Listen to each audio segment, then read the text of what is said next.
As a real estate agent, especially when it comes to residential, one of the most important part of your job is helping your clients navigate the offer process when they're selling their house. Today, I'm going to give you 4 key things to consider when reviewing offers on a home. Stay tuned, we're covering it right now. The first item to consider is the price of the offer, which may seem obvious. It's important to make sure that the offer is at or above the asking price, or at least in line with the current market value of the property. So that's the first thing you want to make sure you're checking when you're looking at the offer. The second one to consider is the buyer's financing.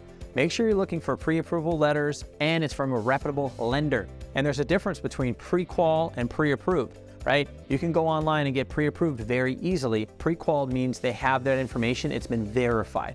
So make sure you know the difference and you can explain that to the client in order to accept that offer. The third item to consider is any contingencies or special requests from the buyer.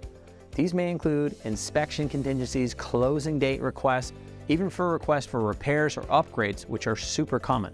Make sure that these requests are reasonable and in line with your seller's expectations. So again, if you already looked at price, move down the line to the next item, which is lending. The third item is things to consider when it comes to contingencies. So it might be a really great offer, it might be a really great price, and they might be pre-approved, but if you get down to contingencies, if they have tons of contingencies, you go back up to the list, find the next best offer, and you start working from there.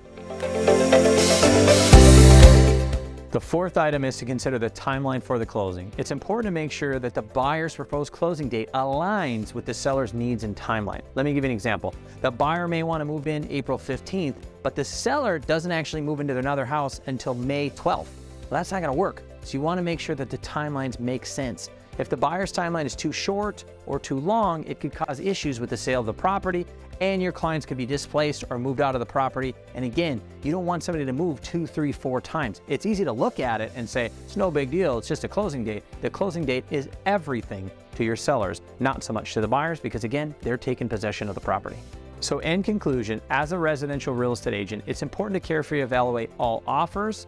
Make sure that your clients are fully informed throughout the process by focusing on price, financing, contingencies, and timelines. This will help ensure the client is a successful transition into their new house or successfully selling their house. Those are little things, right? Everybody thinks of price, but financing, can they actually buy the house? Contingencies, do they have a bunch of things they don't want to fix? And timeline, when does the client need to move out of the house? Those are important. Make sure you don't miss those things. I'm Colby Sway with Inspiring Agent. Subscribe, like, and I'll see you next week.